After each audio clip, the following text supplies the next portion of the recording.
Hello everybody, it is me, Grace, and today I'm going to be talking about my favorite books of all time.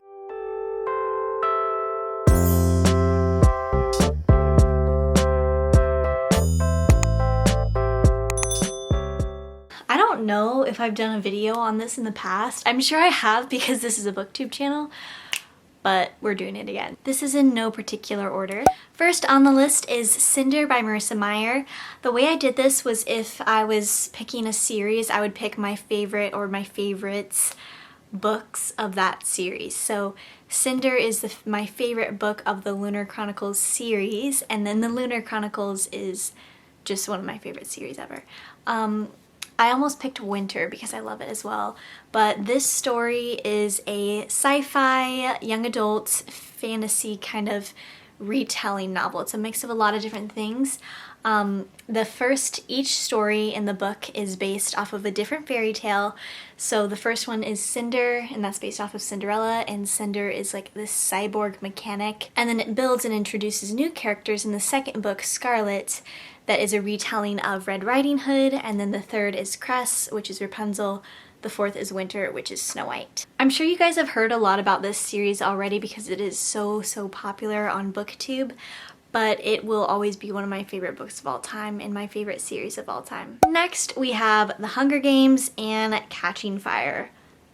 I put both of these books on the list because I enjoyed them so much. I did enjoy Mockingjay, but it wasn't, to the level that I enjoyed these two. But honestly, I read the whole series in like a week because it was so good. And this, again, is one of those throwback books that's amazing, and if you haven't read it yet, you definitely should. I'm not really going to explain what it's about because it's so prevalent in our pop culture, and I'm sure you know what it's about. But really amazing books, and it deserves the praise it gets, and I will always have such happy memories in middle school reading this book during my class and just loving life. Next up is 1,000 Splendid Suns by Khaled Hosseini. You guys know that I love this book. I actually had to read it for class. I was shocked by how much I loved it and how much it affected me.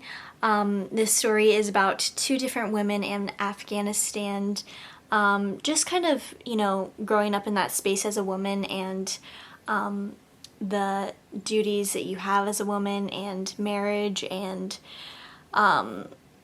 that whole situation, and it is so heartbreakingly sad. The way that these two women, their lives intertwine is really beautiful. I highly recommend you guys read this if you haven't already.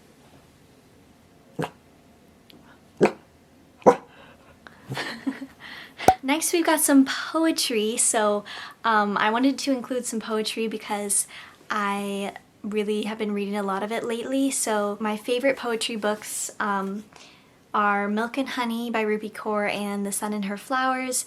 This is a very popular modern poet, Rupi Kaur, and honestly my favorite work of Rupi Kaur is her TED Talk. Her TED Talk, it is so good, you guys. Like, you guys have probably already read these books, but you might not have seen her TED Talk. So, oh, there's a bookmark in here. This happen? Weird things that happen to readers. Your long lost bookmark that you literally made. These are all my old favorite books that I have on here, on this bookmark actually. This is like full circle moment. A lot of these are still like, my favorite books. You know what? If there's a book that I left off this list that's on this bookmark, just count it to be included. And on the top of this bookmark I wrote one day because it was while I was writing my book and I wanted my book to be on somebody else's like favorite book list.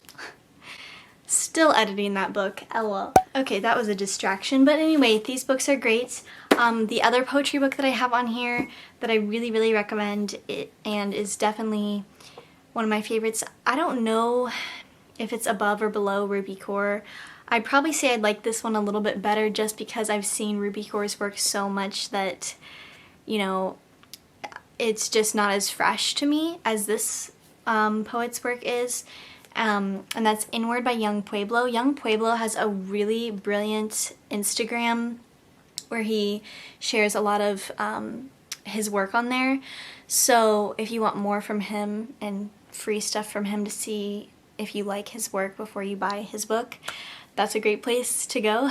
Anyway, this book I really enjoyed. I liked the more spiritual aspects of this book, but that's, you know, a personal, you know, bias in me. It isn't just spiritual kind of book, and it's not of any certain religion. It's just a lot about self-love and self-growth. So yeah, I really like these poems. Next, I have The Glass Castle by Jeanette Walls. This is another book that I had to read for school, and I absolutely loved it. Oh my gosh, this is a memoir, so it's a nonfiction, and I am so obsessed with Jeanette Walls, and I don't know why I haven't read any of her other books. I need to pick some of them up. So this story is about the author Jeanette Walls and her growing up, moving all over the place with parents. Her dad is like an alcoholic on and off throughout her life, and her mom is kind of passive and you know, kind of head in the clouds type of person, and doesn't really notice some of the things and doesn't really stand up for her kids sometimes. However, you know, she has a really interesting relationship with her parents, where, especially with her dad, where she just idolizes him at one point in her life, and just because when her dad is sober, he's very like, we're gonna go build a glass castle, we're gonna do all these things, we're gonna have all these adventures, you know, just promises and everything. And then when he's not sober anymore, you know, he goes into these behaviors, and it's just like a really fascinating relationship. And the way that she grew up, she really carried her family at one point, and financially, and experienced some financial abuse as well. Next, we have a pretty obvious one, and that is Harry Potter. But I want you guys to just think about Harry Potter and think about your favorite book in the series, because I feel like that is more of a surprise, you know, to know which book is people's favorites, because everybody loves Harry Potter. If you've read it, it's just so good. And I guess I shouldn't say everybody. I'm sure there's some people who don't like it, and those people are crazy, and I will fight them. But, you know, some people don't like it. Subscribe if you love Harry Potter. So I had to pick two books of the series that are my favorites. The first is The Prisoner of Azkaban, and then also Deathly Hallows. So I'd probably say Deathly Hallows is my all-time favorite book, honestly. But I love Prisoner of Azkaban, and I love the Prisoner of Azkaban movie. I love the Time Turner. I love Remus Lupin. I love Sirius.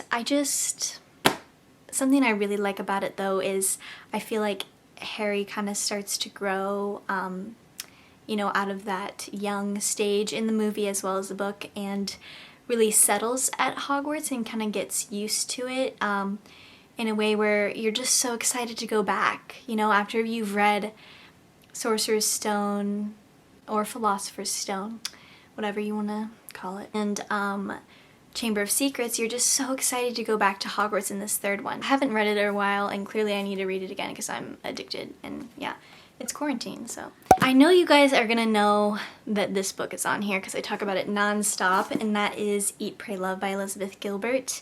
I love this book. I love Elizabeth Gilbert. She's one of my favorite humans in the world that I've never met before, and I've also read Big Magic, and I also recommend Big Magic, and I can't wait to read some of her other books, but Eat, Pray, Love is just absolutely wonderful. For those of you who don't know what this is about, it is another memoir, another nonfiction, but in a shorter period of time than Glass Castle, where it is about Elizabeth Gilbert over a year of travel to 3 different countries, which is Italy, India, and Indonesia. And it's just after she gets a divorce, and so she kind of goes on this self-discovery journey while she's traveling and by herself, and, you know, completely taking out of her previous life.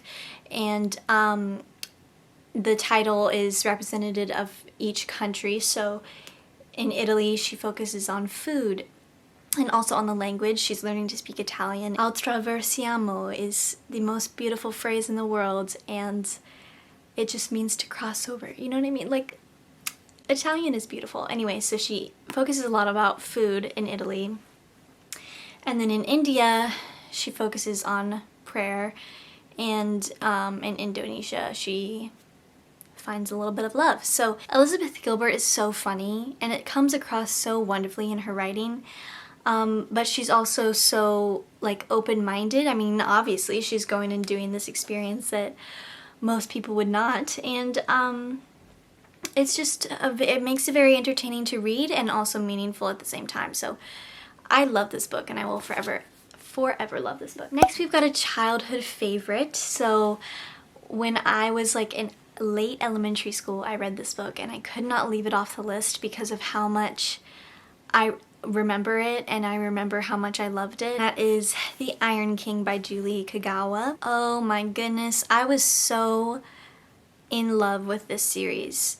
There's 5 books in the series that I've read, and then there's a spin-off trilogy that I haven't read. It sparked a big love of reading for me. It's the first kind of like young adult fantasy novel I read, and it is just has the most special place in my heart.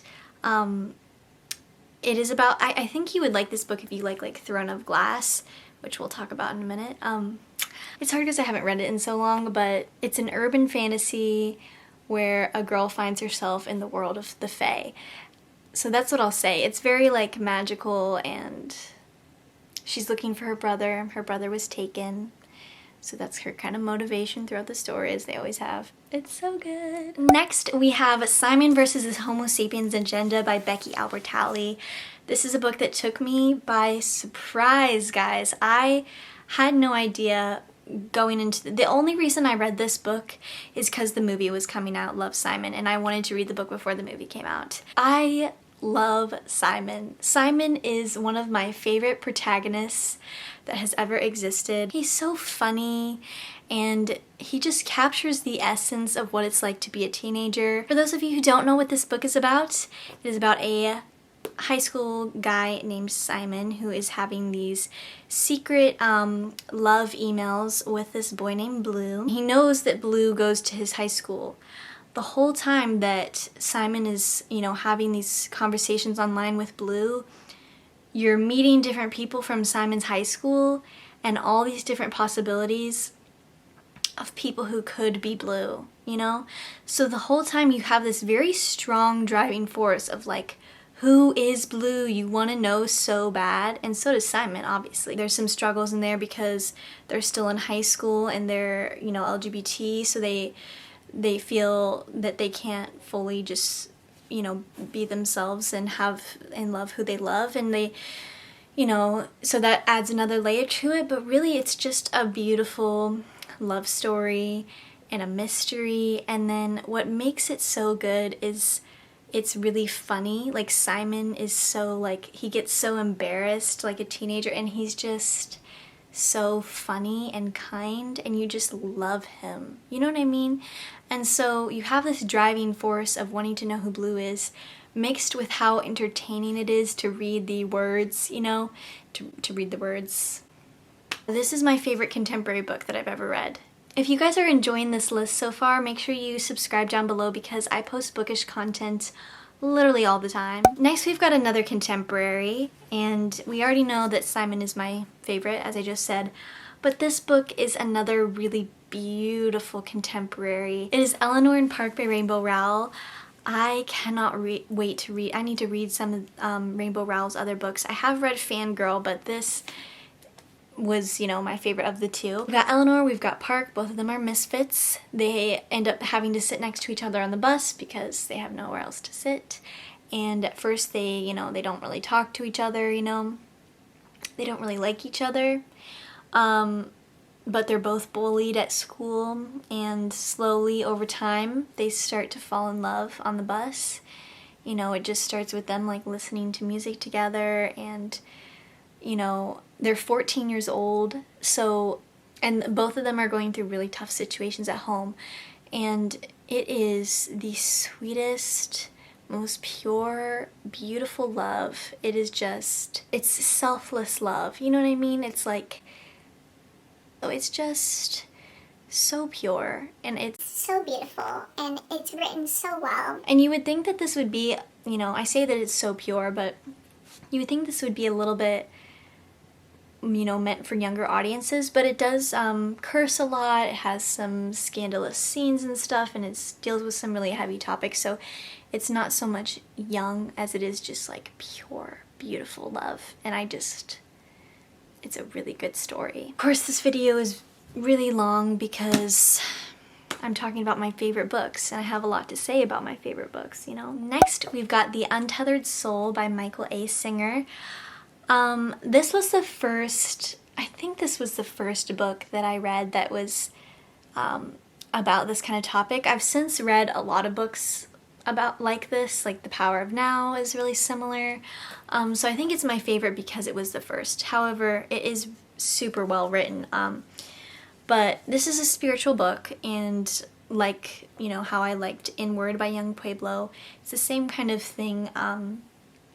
I just love exploring myself in that way, and this book is so wonderful for that. It's very insightful. This book kind of deals with like unattaching yourself from your body and your life situation, and like finding your spirit and stuff, and just, humanity as a whole, and like really discussing like who we are, like what makes us who we are? Is it our relationships with those people around us? Is it our hobbies? No, because if we had different hobbies or different relationships, we would still at the essence be who we are. So it talks a lot about like souls and spiritual stuff, and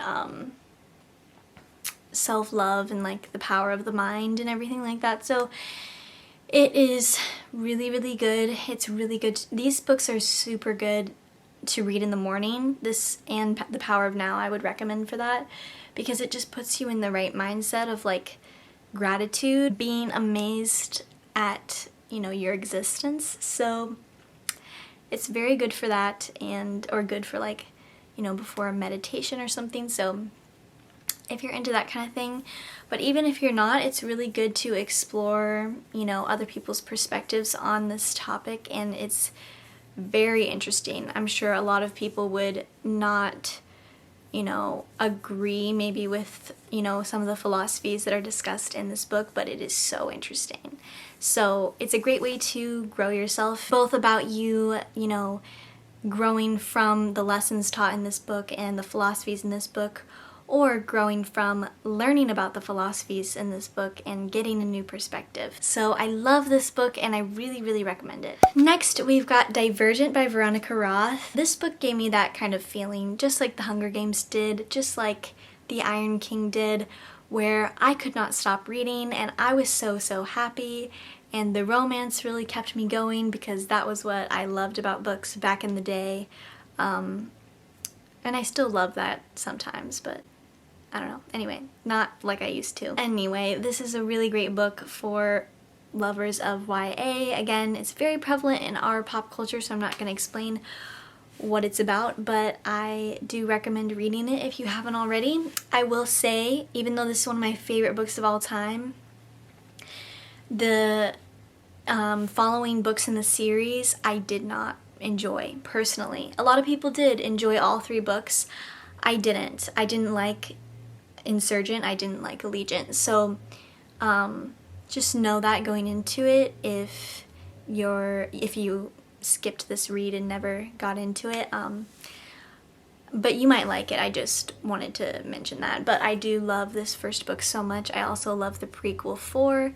That one is really, really good. And next we've got the Throne of Glass series. So the book that I chose as my favorite book in the Throne of Glass series to represent today is The Assassin's Blade, and this is actually the prequel. And a lot of people ask me, okay, should I read Throne of Glass first, or should I read The Assassin's Blade first? And I read Throne of Glass first. I recommend reading The Assassin's Blade before you read Throne of Glass, just because it just makes more sense, It's a really great book to start out with. It was my favorite book of the series. It gives you a lot of necessary context, I think, and I do not think that people should skip this book in the series. I mean, obviously, it was my favorite book in the series.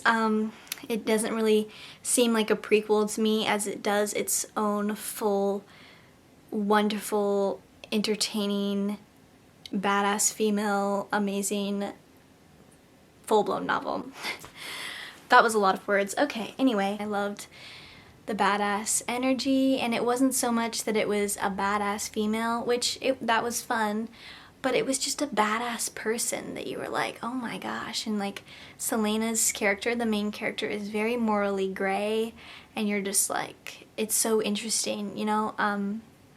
And it's so good. Like, it's action-packed, it's full of really great romance, and, you know, it's so good. Anyway, it'll always hold a really special place in my heart, not just because I really enjoyed reading it, but also because it is the book that I read that made me feel like, you know what, I want to write. I want to write my own book. And so I did that, and that was everything, and that was crazy, and I cannot believe that I did that. So, but I love Throne of Glass, and I really recommend reading it if it sounds interesting to you. I'm not going to explain what it's about because I really don't know how to explain this, so sorry not sorry. All you need to know is it is a fantasy young adult novel about a badass female. Honestly, that's all you need to know. It's really good. Like, what else do you need? Make sure you subscribe if you haven't already, because I post bookish content all the time. I hope you guys enjoyed hearing about my favorite books of all time, and I will talk to you guys next time. Bye!